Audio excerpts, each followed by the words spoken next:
Hello everyone, Charles Watts here, the Arsenal correspondent at Goal, joining you the day after Arsenal got back to winning ways with a very exciting 4-2 win against Leeds last night at the Emirates. I'm sure you've probably seen my player ratings video. If you haven't, then it's down there, so have a look. That talks about who I think starred and who impressed and who maybe needed a little bit more work to do, but on the whole it was a very, very good performance from the majority of the Arsenal side yesterday. All they did their jobs very, very well and steamrolled a dangerous Leeds side for the first 60 minutes. Obviously had to survive a little bit of a late comeback from Leeds at the end, but they did that and got themselves back to winning ways. Now 6 points off the top four, 5 points off the top six. Look back at those two defeats against Villa and Wolves, so costly. If they win those games, they're sitting level on points with Liverpool now, which is incredible to think, but they were. That's how costly those two defeats were. But let's not focus on that. Let's focus on the positives, and there was plenty of positives from last night's performance. I just wanted to come on, talk a little bit more in depth about that game, what I saw from it,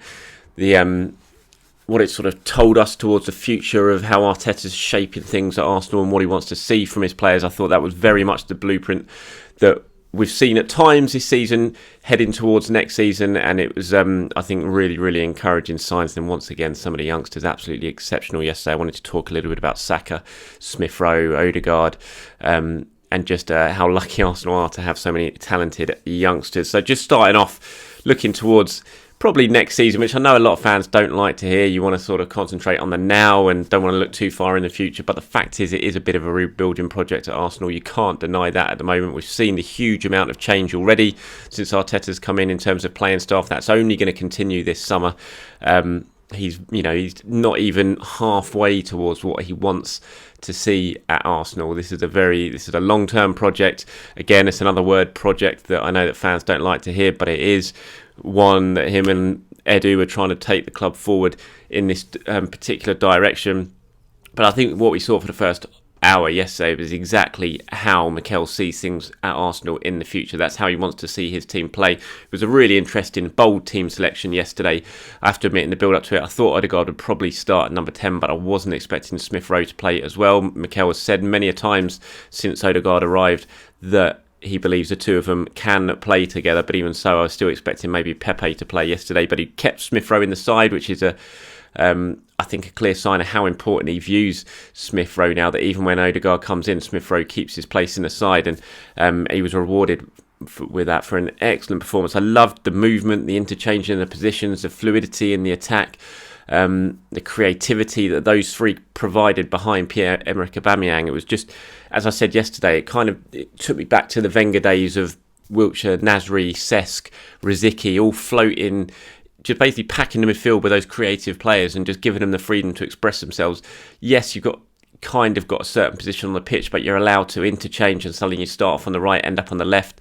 Everyone's swapping positions. It makes it really hard to defend against. And for so many matches this season, for the first few months of the season, it was all very static when Arsenal went forward, all very predictable, very easy to defend against. That's why Arsenal struggled to create chances. That's why Pierre-Emerick Aubameyang was starved of so much service and struggled for goals this season, because they were easy to defend against. But what we saw yesterday, and what we've seen basically since Boxing Day, on the whole, there have been the odd exception, but on the whole, since, say, Smith Rowe came into the side in that Boxing Day game against Chelsea, is Arsenal are so much tougher to defend against now, because you don't quite know what they're going to do. They're always playing on the half turn, always looking to get forward.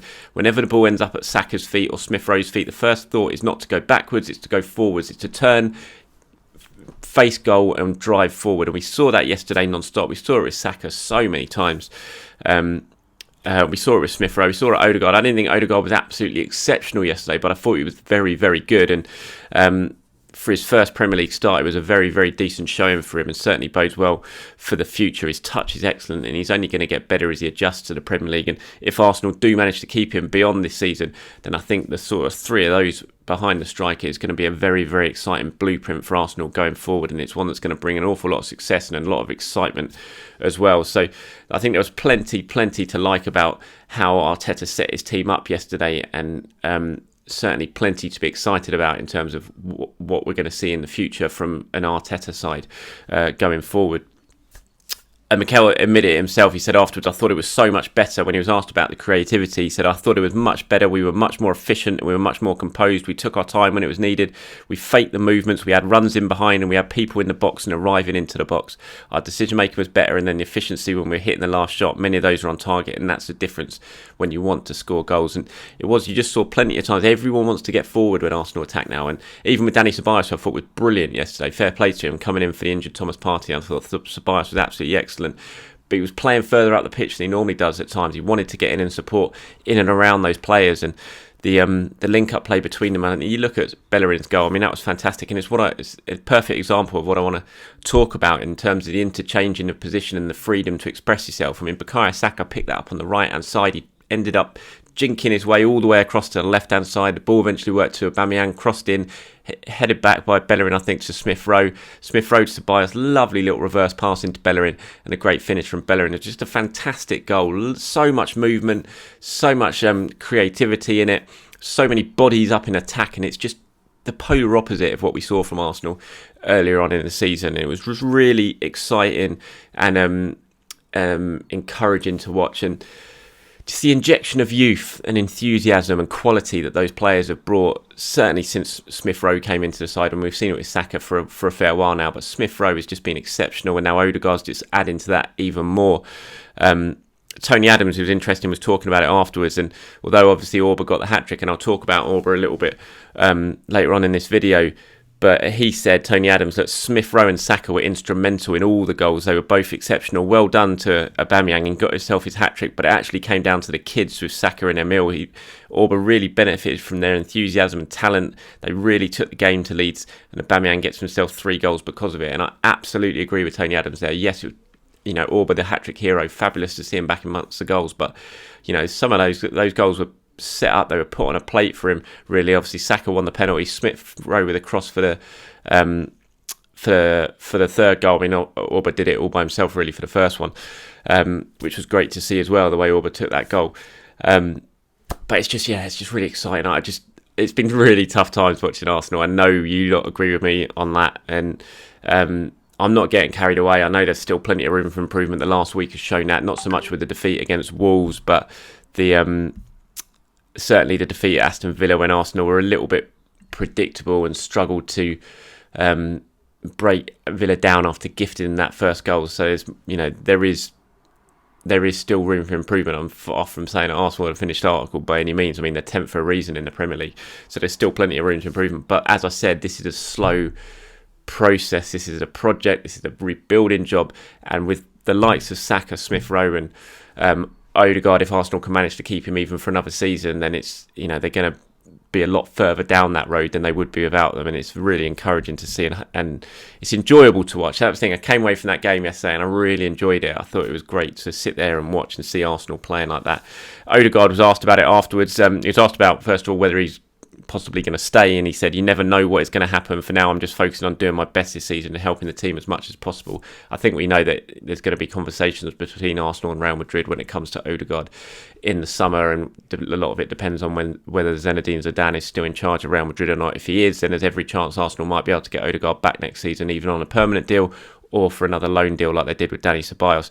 If Zidane's gone and there's a new manager at the helm at Madrid, more likely that Odegaard will probably go back there and see if he gets a chance to impress. But he was also asked, how he's settled in, how he's found it, and he said, look, it's very different, but I think I'm adapting pretty okay. The way that my teammates have taken me in and treated me, as well as the manager and everyone at the club, they've helped me since the first minute. I feel really comfortable and part of the team, so it's been easy to come in because of the way they are and the way they've treated me. I'm really happy here, and I'm proud to be part of this team. I'm really excited to see what Odegaard's going to bring between now and the end of the season. Even if it is here only for a few months, it'll be a shame if he goes back, but I'm excited to see what he's going to bring. I thought the performance he showed yesterday for his first start against a team like Leeds, who, albeit weren't at their best yesterday, they're still very, very difficult to play against. And I thought Odegaard coped with it really well, and the understanding he seems to have with some of the players already is really, really exceptional. I thought that move that led to the Saka penalty that was farcically ruled out by VAR, but the little link up with Saka there was really, really nice to see, and it just showed the understanding. They're already on the same wavelength, and I think that's only going to improve as the season progresses. So great to see Odegaard playing well. And I mean, what more is there to say about Bukayo Saka? he was just so good yesterday. I mean, that first 45 minutes, Leeds could not get anywhere near him. He was all over him. Every time he got the ball, all he had in his mind was drive at him. Leeds have got this man-marking game, and it can break down if someone runs at him and takes players out of position. And that's what Saka did all day long for that first half. Every time he got on the ball, it was just all about getting them and getting towards the penalty area, and Leeds just couldn't cope with him. Absolutely couldn't cope with him. He should have had the penalty that was given and then ruled out. Ridiculous that got ruled out by VAR. Did get the second penalty again, all sheer down to his determination and energy and work ethic. And he was heavily involved in the third goal as well. Just a brilliant performance. Arsenal are so lucky to have him. What a talent he is. Only 19 years old. And he's just absolutely sensational. He's one of the best young teenagers I've seen at Arsenal, and he's only going to get better. Mikel was asked about him after the game. He said he's playing really well. He can still get much better. He's got that room, he's got that intelligence, and he's got the desire. So his aim has to be to get better, to score more goals, be more efficient in the final third. And there's a lot of things he needs to do better defensively as well to improve day by day, because he's got the ability, and he has. And that's the exciting thing.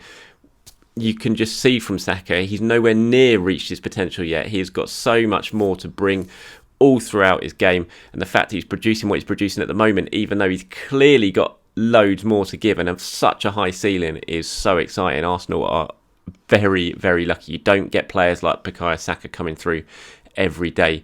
It's a once-in-a-generation talent, really, from the academy, and Arsenal are going to really benefit from him. The fact he's tied down to a long-term contract as well is just absolutely superb. And no matter what position you play him in, whether it's on the right, whether it's on the left, whether it's at left back, whether it's number 10, he's always the best player on the pitch, pretty much. And that says an awful lot about his quality. And I thought he was fantastic yesterday. It was just a really impressive performance from the youngster. Just a little bit on Aubameyang, who I kind of said it yesterday in my video, I think, after the game, that it was always did my head in a little bit, all the talk about his demise this season. It was never a question of, Aubameyang's lost it. He suddenly lost it after his new contract. He's down tools. He's given up. Not the same player. He's just on a big payday. It just did my head in, because it wasn't ever going to be that story. The fact was, he wasn't getting any chances. You give Aubameyang chances, he's going to score goals. He showed it. I mean, last season, you don't suddenly lose it in the space of a couple of months. And it was just the fact he wasn't getting any opportunities. He wasn't getting chances. If you give him the chances, he's going to score. And now he's getting chances. He's got players behind him who are creating chances for him and giving him space. And he's going to score. He scored 7 in 9 games, I think now. He scored 6 in his last 5 at home. He's up to 11, I think, for the season in 23, which, although it's not by his usual standards, it's still not that bad, especially when you consider how many few chances he had for the first 4 months of the season. And yeah, I just thought I was delighted for him to get his first Premier League hat-trick yesterday. And I never had any doubts that if you did give him the chance, he's going to score goals. That's why I've always said, if he's fit, you play Aubameyang for me, because he is your chief goal getter. And yeah, it was great to see him yesterday. And Mikel said, I thought he was superb. He's been training well in the last week or so. He's back to normal. He looked really committed in training, really hungry. I think he had a great performance, not only for the goals, but the way he worked for the team without the ball, the amount of pressure he put on every Leeds defender. He set the tone for the team. I'm delighted for him. He knows it. He deserves it, sorry. We know that he's a big part of our future success is related to Auba being at his best and scoring as many goals as possible. If he's in that kind of form, we are going to be closer to winning football matches. That's clear. We can't just rely on him, but he's a big piece of our parcel. And you saw again today when he's firing in he's a very difficult player to play against. And look, Aubameyang, you give him chances, he's going to score goals. It's as plain as simple as that. And he did that yesterday, helped himself to another 3, and Arsenal helped themselves to 3 points. It was just a nice little message from Aubameyang, I think, to all his doubters out there and his critics outside Arsenal who are saying he's lost it. He hasn't lost it, not at all. You provide him with the opportunity, he's going to score goals. The big problem this season is no one's been supplying him. He hasn't been getting regular enough chances in and around the penalty area. Yesterday he did, and he scored, and I'm sure he'll score plenty more goals between now and the end of the season, especially now with the supply line behind him who are creating chances for him and they're creating space for him, which is important, like for the first goal, for example. Before I go today, I just wanted a couple of little bits. I wanted to talk about Willian quickly, and then I'll just a little update on Partey and Tierney and their injuries. Look, I know Arsenal got a bit of an issue with Willian. I know he hasn't been great this season. I've spoken about it before, but I do think everyone's got to get a little bit of perspective about it now. I just find it the obsession with it is getting a little bit too much. It's like the amount of comments I had on social media yesterday after the game. It seemed like people couldn't enjoy the match or enjoy the win just because Willian had come on in the second half. It was crazy. It was like so many people had forgotten that Arsenal had won and had a really exciting game of football just because Willian came on the pitch. It seemed to ruin it for everyone. I think we've just got to have a little bit of perspective. Look, he's not going anywhere. He's a 3-year contract. Would I have preferred to see Gabriel Martinelli come on yesterday in the second half? Yes, I would have done. Did Willian come on bother me so much that I'd almost forget about the result? Not in the slightest. And I didn't think he did particularly badly when he came on. He wasn't great, but he came on at a time when Leeds were already on top and they'd just got their first goal and were going for it. And it wasn't his fault that the game had turned. The game had turned before he came on because the goal had already been scored. And I just think you just got to calm down a little bit on Willian. He's not going anywhere. He's here for the long term. I can't see that Arsenal are going to move him on. So you've got to try and play him into a little bit of form. You've got to give him some opportunities. Would I have preferred Martinelli? Yes, like I said. But the fact is, Willian came on instead of him. I just don't think you need to ruin your enjoyment of the match so much just because one player has come on the pitch. I just think we need to calm down a little bit on Willian. When he does play, when he does come on as a substitute, it's going to happen between now and the end of the season. There's no need to really for it to suck the enjoyment of what had been a very, very good football game out of so many of you. And that's what it felt like on social media. I had so many comments. I was just really, really surprised. All the comments, not all of them, but so many after the game, wasn't focusing on the result, on Aubameyang, on Saka, on Smith Rowe. So much of it was just focusing on the fact that Willian came off the bench. And just, it surprised me. I have to admit, it surprised me a little bit. Just lastly, before I go, a little bit of an update on Kieran, Tierney and Thomas Partey. Mikel Arteta was asked about them yesterday. If you haven't seen what he said already, he was asked, will either of them be able to be involved this week? It's a big week. Arsenal got Benfica and Manchester City. And Mikel said it seems unlikely at the moment, but probably if there is one player who's got a bigger chance, it's Kieran, because probably in the next few days he can start to do some parts with the team, but I don't know how it's going to evolve when he gets a little bit closer to training with the group. So looking unlikely that we're going to see Tierney or Partey. Certainly Partey, I think he's definitely out, but even Kieran Tierney is looking unlikely. You'd say certainly for the Benfica game on Thursday night, if he hasn't started training yet, that looks really unlikely that he's going to feature and get on a plane and travel with the group over to Rome. So I think Cedric will certainly continue at left back. I thought Cedric played pretty well yesterday. Anyway, fair play to him, but Thomas Partey, we're going to have to wait another couple of weeks, I think, at least before we see him back again. It's a little bit disappointing. We know how important both of those players are, but hopefully Arsenal have enough. And like I said, I thought Cedric played very well, and I thought Dani Ceballos was fantastic yesterday. So hopefully Arsenal have enough to see him through until those two get back to full fitness. Right, that's it. Everyone, thank you very much for watching today's video. Please do enjoy the start of your week. Pretty gloomy out there if you're watching in England, but hey, if you're like me and you've been homeschooling for the last God knows how many weeks, it is half term, so we can all not have to worry about that for a week or so. And if you're not, well, just enjoy your week anyway, and I'll be back to speak to you as the week progresses. Mikel Arteta's press conference ahead of Benfica will be on Wednesday, so I'll certainly join you after that to discuss what he had to say. But if anything happens before that, I will try and do my best to bring you as much news as I can. Enjoy your day, everyone. I'll speak to you very, very soon.